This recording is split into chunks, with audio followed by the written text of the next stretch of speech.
वालेकुम नू, कैसे हैं आप? वालेकुम अस्सलाम। मैं बिल्कुल ठीक।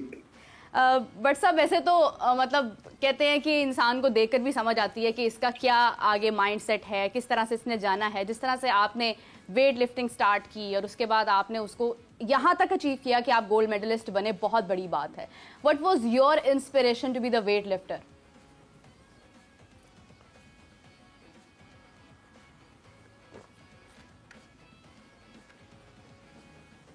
दरअसल मेरी जो इंस्पिरेशन है वो मेरे फादर है। और क्योंकि वो खुद भी जो है खिलाड़ी रह चुके हैं, एशियन चैंपियन रह चुके हैं, तो उनका ख्वाब था कि हम भी जो है ना उनके बेटे जो है जो वो मेडल नहीं ले पाए वो हम ले। उनका जो इरादा था वो था कि पाकिस्तान को जो है ओलंपिक का मेडल जो है दिलाया जाए। तो इंशाल्लाह ताला हम उसी में लगे हुए हैं और पूरी उम्मीद है कि हम वो जरूर लेकर आएंगे। जबरदस्त। लेकिन ओलंपिक्स में क्यों शमूलियत नहीं देख सके हम आपकी? दरअसल इसमें मैं कसूरवार जो स्पोर्ट्स के अदारे हैं तमाम, मैं उनको ठहराऊंगा। तकरीबन मुझे कॉमनवेल्थ गेम्स को जीते हुए 2 साल हो गए हैं और 2 साल में किसी हुकूमती अदारे ने ना ही मुझे इंटरनेशनल ट्रेनिंग के लिए भेजा, ना ही हमारे वेट लिफ्टिंग के 5 इंटरनेशनल हमने क्वालिफाई राउंड खेले थे, जिसके बाद जो है मैं ओलंपिक क्वालिफाई करता। तो ना ही पाकिस्तान वेट लिफ्टिंग फेडरेशन ने मुझे कहीं पे भेजा, ना ही स्पोर्ट्स बोर्ड ने, ना ही पीओ ने, किसी अदारे ने जो है मतलब उसे रब्ता नहीं किया, ना ही मुझे पूछा गया कि मैं क्वालिफाई इवेंट्स के लिए जो है हम इसे भेजें और हम आने वाली जो 2 साल बाद जो ओलंपिक्स है उसमें जो है इसको तैयार करें।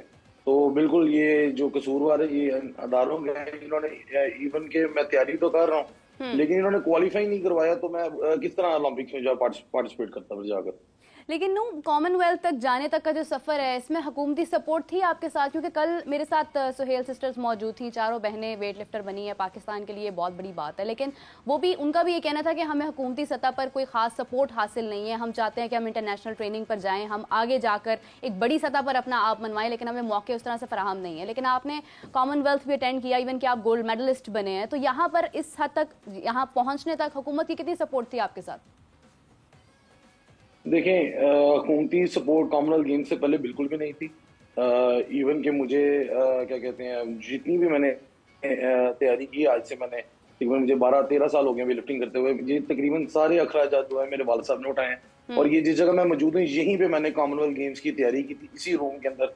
ये छोटा सा रूम है, इसी के अंदर मैं ट्रेनिंग करता रहा हूँ और अभी भी मैं इसी के अंदर ट्रेनिंग कर रहा हूँ कॉमनवेल्थ गेम जीतने के बाद।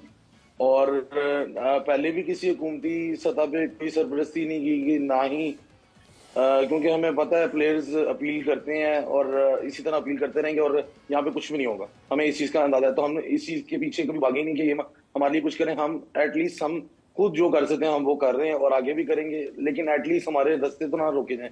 हमें इंटरनेशनल प्लेटफॉर्म पे तो जाने थे, खेलने तो थे, अब वो भी रोक दी जाए तो फिर हम पाकिस्तान के लिए किस तरह मेडल लेकर आए। बिल्कुल आपकी बात बिल्कुल दुरुस्त है। क्योंकि कहने को तो हमारे पास सिर्फ 7 एथलीट्स हैं, लेकिन अगर हम नज़र दौड़ाते हैं, हम देखते हैं तो इतने सारे लोग हैं जो प्रैक्टिस कर रहे हैं, अपनी बिना पर कोशिशें कर रहे हैं और उनको आगे मौका उस तरह से दिया नहीं जाता और फिर कहा जाता है कि पाकिस्तान में सिर्फ 7 एथलीट्स हैं। नू, कैसे आप स्टेटमेंट को देखते हैं कि हमारे पास सिर्फ 7 एथलीट्स हैं? डू यू थिंक कि हमारे पास सिर्फ 7 ही लोग हैं, कोई और मौजूद नहीं है जो ओलंपिक्स के अंदर क्वालिफाई कर सकता है? मैंने आज से 2022 में जब कॉमनवेल्थ गेम्स विन की थी, मैंने उसके बाद इंटरव्यू दिए थे, मैंने उसमें कहा था कि सिर्फ मुझे क्वालिफाई इवेंट्स खिला दीजिए, मैं किसी से अपील नहीं करता, मुझे सिर्फ क्वालिफाई इवेंट्स खिला दीजिए और मुझे सिर्फ पार्टिसिपेशन करवा दीजिए, ओलंपिक मेडल लेकर आने की जिम्मेदारी हमारी है। लेकिन किसी ने उस चीज पे अमल दरामद नहीं किया और बिल्कुल मैं टोक्यो ओलंपिक्स में अनफॉर्चुनेटली मैं कोरोना की वजह से, मुझे कोरोना हो गया था जिसकी वजह से मैं पार्टिसिपेट नहीं कर पाया। अदरवाइज जो टोक्यो ओलंपिक्स में सेकंड और थर्ड आए थे उनको मैंने ऑलरेडी बीट किया हुआ था। और उसके अलावा 2024 में जो लड़के अभी दोबारा वही पार्टिसिपेट कर रहे हैं जिनको मैंने बीट किया हुआ। तो अब अगर मुझे क्वालिफाइंग इवेंट ही ना खिलाया जाए, अगर मुझे पॉलिटिक्स के नजर में उन्होंने कर दिया है, तो फिर मैं क्या कर सकता हूँ? मैं तो हार्ड वर्क कर रहा हूँ, मैं तो अभी भी ट्रेनिंग करके हटा हूँ, मैंने शाम को भी ट्रेनिंग करनी है, मैं तो अपना काम कर रहा हूँ। लेकिन एटलीस्ट अदारे जो है उनको अपना काम करना चाहिए कि एटलीस्ट मेरिट के ऊपर भेजना चाहिए। कॉमनवेल्थ गेम्स का मेडलिस्ट मैं हूँ और जो लोग वहां पे ओलंपिक्स में मौजूद हैं वो तो मेडलिस्ट ही नहीं कॉमनवेल्थ गेम्स में। बिल्कुल सही है नूर, thank you so much for joining us. और जिस तरह से कल भी मैं इजहार कर रही थी कि वज़ीर आला पंजाब स्पेशल अपील है कि जो भी खिलाड़ी, जो एथलीट्स हैं, जो कोशिशें अपनी जारी रखते हैं, जो अपनी बिना पर अपनी डाइट का खुद से ख्याल रखते हुए तमाम खेलों को अहमियत देते हैं, उन तमाम खेलों पर हमें गौर करने की ज़रूरत है। हम क्रिकेट की बहुत बात करते हैं, लेकिन अगर हम दीगर खेल देखते हैं तो हमारी आंखों के सामने ख़त्म होते जा रहे हैं। हॉकी हमारी आंखों के सामने ख़त्म हुई है, लेकिन हम इस तरह से नहीं होना चाहिए, क्योंकि जब हुकूमत बदलती है तो फिर उम्मीदें भी ज़्यादा बढ़ जाती हैं। तो इस पर गौर करने की बहुत ज़्यादा ज़रूरत है। Coming back to you Umaid, क्योंकि PSL की बात हम इससे पहले कर रहे थे और PSL में आपने परफॉर्म किया, 2018 की बात की जाए, उस वक्त के उमैद में और आज के उमैद में क्या फ़र्क है? देखिए, एक्सपीरियंस तो है ऑब्वियसली कि मैं 6 PSL खेला, 4 के फाइनल में पहुंचे थे, तो अब जितना खेलते हैं आप एक्सपीरियंस गेन करते रहते हैं। और ये जो लर्निंग कर्व है ये कभी आपको नीचे नहीं सीधी नहीं करनी चाहिए, आपको जाने देना चाहिए ऊपर कोई, और आप हमेशा सीखते हैं बस। अब ये कह सकते हैं कि मुझे क्रिकेट का ज़्यादा नॉलेज हो गया क्योंकि इंटरनेशनल प्लेयर्स के साथ खेला 6 साल, और जिस तरह वो अपनी फ़िटनेस का ख्याल रखते हैं उसका ज़्यादा अंदाज़ा हो गया कि आपको क्या चीज़ चाहिए होती है। अब देखिए, आई एम 40 राइट नाउ, और एट 40 आप अगर 140 कर सकते हैं, look 20 वो ये मुझे सारे कहते हैं, बट इट्स लाइक कि आप एट 40 इफ़ यू कैन बोल 140, तो इसका मतलब है कि आपकी कोई जो ट्रेनिंग रिजीम है वो अच्छी है। आई बिलीव कि जैसे अभी नूर बात कर रहे थे कि इन जो अभी जिनको कोई सपोर्ट नहीं मिल हुई उनको तो सपोर्ट उधर मिलनी चाहिए, बट आई बिलीव कि एक पूरा सिस्टम हमें चाहिए जो स्कूल से स्टार्ट हो। क्योंकि आप बाहर जाते हैं तो आपके एथलीट्स जो हैं वो स्कूल से स्टार्ट होते हैं बनना, जो हर गेम में पार्टिसिपेट करते हैं, उनकी ग्राउंड होती है स्कूल में। वो जब तक स्कूल्स में ग्राउंड नहीं होगी और उधर उनको फंडिंग नहीं होगी रिलेटेड टू स्पोर्ट्स, हमारे एथलीट्स इसी तरह बेचारे होते रहेंगे। बिल्कुल ऐसे ही है, क्योंकि एक सपोर्ट की ज़रूरत होती है। फैमिली एक हद तक सपोर्ट कर सकती है, उसके आगे फिर आगे डाइट, आगे मुकाबला इंटरनेशनल लेवल पर जाकर करना बहुत मुश्किल हो जाता है। उमैद, अगर हम देखते हैं PSL से मोस्टली खिलाड़ी हमारे आगे सिलेक्ट होते हैं, आगे टूर्नामेंट्स में जाते हैं, बड़े इवेंट्स में जाते हैं, उनकी सिलेक्शन होती है। सोशल मीडिया का भी बहुत ज़्यादा किरदार है, क्योंकि जब आप PSL खेलते हैं तो आप इंटरनेट पर छा जाते हैं। तो क्यों ऐसा होता है कि अपने ग्राउंड्स पर हम खेल जाते हैं, अपनी लीग्स में भी हम बहुत अच्छा खेल जाते हैं, लेकिन आगे जाकर फिर हम दब जाते हैं, परफॉर्म नहीं कर पाते हैं? क्या ऐसी कमी रह जाती है हमारे अंदर? ये probably I think it's about the culture जो राइट नाउ हमारे यहाँ पे है। इतने प्रेशर्स होते हैं चीज़ों के कि हम उसमें दबे रहते हैं काफ़ी ज़्यादा, और हम खुल के नहीं खेल सकते क्योंकि हमें ये डर ये होता है कि अगर ये ना हुआ तो ये हो जाएगा, अगर ऐसे हो गया तो ये हो जाएगा। इनसिक्योरिटी हर जगह पाकिस्तान में अवेलेबल है, जिसकी वजह से ही हमारे जो भी प्लेयर्स बनते हैं वो इनसिक्योर ही आते हैं। तो उनकी सिक्योरिटी के लिए जो भी हो सकता है वो आई डोंट नो, अब वो साइकेट्रिस्ट या साइकोलॉजिस्ट यूज़ करें या जैसे भी है, आई थिंक प्लेयर्स को इस बारे में सिक्योर करना बड़ा लाजमी है। बिल्कुल सही बात है, क्योंकि डेफिनेटली हर काम में एक प्रेशर होता है आपके माइंड के ऊपर, और इनसिक्योरिटी जब आप में आ जाती है, जो कि हमें एक्चुअली नज़र आ रही है। इस बार भी हमने देखा कि हमारे प्लेयर्स खेल रहे थे, लेकिन वो दब कर खेल रहे थे, वो खुल कर नहीं खेल रहे थे जिस तरह बाकी ममालिक के प्लेयर्स खेल रहे थे। कहीं ना कहीं ये इनसिक्योरिटी है। अभी रिसेंटली अगर हम देखें, सर्जरी की बहुत बात हो रही है, सब ने अपना अपना इसके ऊपर ओपिनियन दिया कि नहीं सर्जरी होनी चाहिए, नहीं होनी चाहिए, फ़लाँ प्लेयर आना चाहिए, फ़लाँ नहीं आना चाहिए। एक अगर कहा जाए, क्योंकि अब कैटेगरीज़ की भी बात हो रही है, प्लेयर्स को कैटेगरीज़ में भी शामिल करना चाहिए। पहले हम खुद बेजा मौके फराहम करते हैं प्लेयर्स को कि नहीं आप ही जाएं, आप ही जाएं। बहुत सारे लोग एक लाइन में होते हैं जिनको इंतज़ार होता है कि हम आगे जाएंगे, लेकिन फिर वो नहीं जा पाते हैं। बेजा मौके देने के बाद फिर हम खुद ही कहते हैं नहीं अब ये नहीं चल रहा, उसका कैरियर पूरा मुकम्मल शो करके पूरी दुनिया में तबाह करके उसको हम कहते हैं नहीं इसको फलां कैटेगरी में ले आओ, इसको अब आगे नहीं लेकर जाना, इसकी सर्जरी कर दो। तो ये तरीक़ाकार क्या मुनासिब है?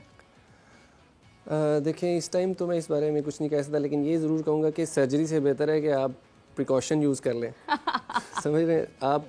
अब जैसे अगर कोई बीमार हो रहा है, वो बीमारी पे पहुंचने तक जो काम हुआ है उसको बेहतर किया जाए तो बीमार भी नहीं होंगे।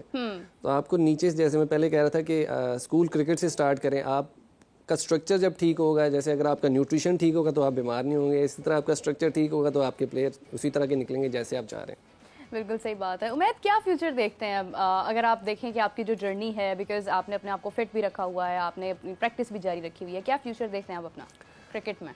देखें, अभी तो जितना मैं, जब तक है वो कहते हैं ना, जब तक है जहाँ जाने मैं नाचूंगी, तो जब तक मैं खेल सकता हूँ, जब तक आई कैन फील के I can perform as an against a 19 year old या जो भी नए आ रहे हैं, तो I will keep on playing. और आई फील कि जब तक एक सीनियर प्लेयर या 2 सीनियर प्लेयर एक टीम में मौजूद नहीं होंगे, आप नए जो प्लेयर आ रहे हैं उनको उस इन्वायरमेंट उस सिनेरियो के मुताबिक आप नहीं सिखा सकते।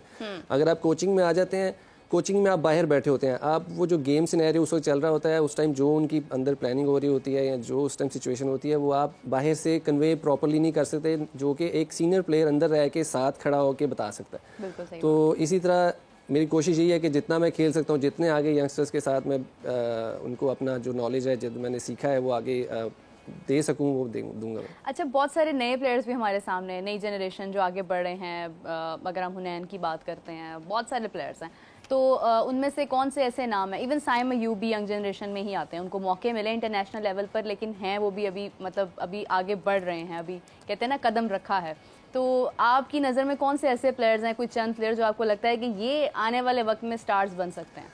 देखिए, मैं अभी जब लास्ट नेशनल T20 खेला हूँ, तो उसके बाद मैंने कुछ प्लेयर्स का PSL ड्राफ्ट से पहले कुछ प्लेयर्स का, यंगस्टर्स का नाम लिया था।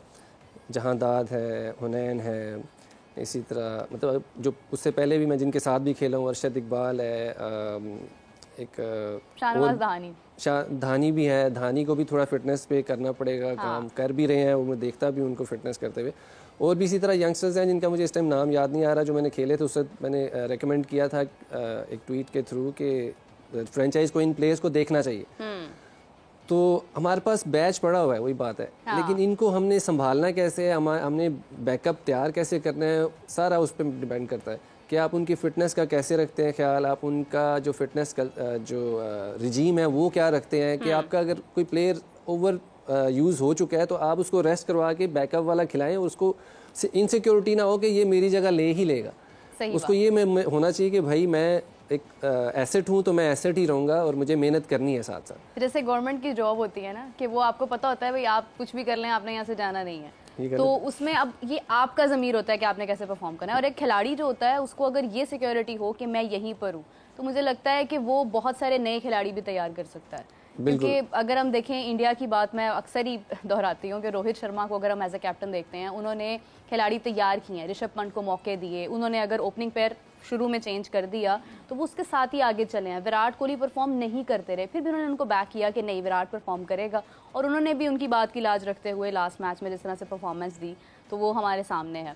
तो आई थिंक ये कॉन्फिडेंस तमाम जितने भी लोग देख रहे होते हैं, चाहे वो कोचेज़ हों, चाहे वो सिलेक्शन कमेटी हो, चाहे वो आपके कप्तान हो, एक कॉन्फिडेंस लेवल आपको अपने खिलाड़ियों के ऊपर जो है वो रखना ही पड़ता है।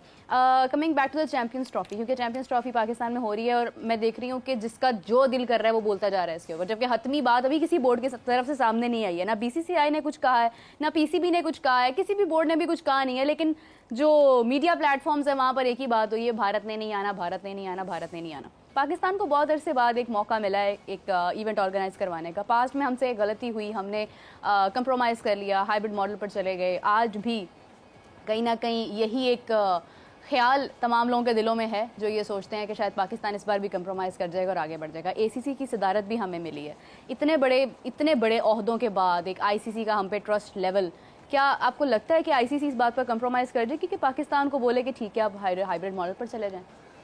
आई थिंक हमें जाना नहीं चाहिए, पहली चीज़। ऑल्दो ये एक डिप्लोमेटिक मैटर है जो इंडिया यूज़ करता है अपने रिलेशंस को यूज़ करते हुए या अपनी पावर को यूज़ करते हुए। ऑब्वियसली ये उन्हीं का एक प्रोपोगेंडा है जो आगे बढ़ता बढ़ता बोर्ड्स को भी डिस्टर्ब करते हैं। एग्जैक्टली, लेकिन स्पोर्ट्स को आपको पॉलिटिक्स से अलहदा रखना ही है, लेकिन अनफॉर्चुनेटली वो नहीं रखती, कई ममालिक नहीं रखते इस चीज़ को।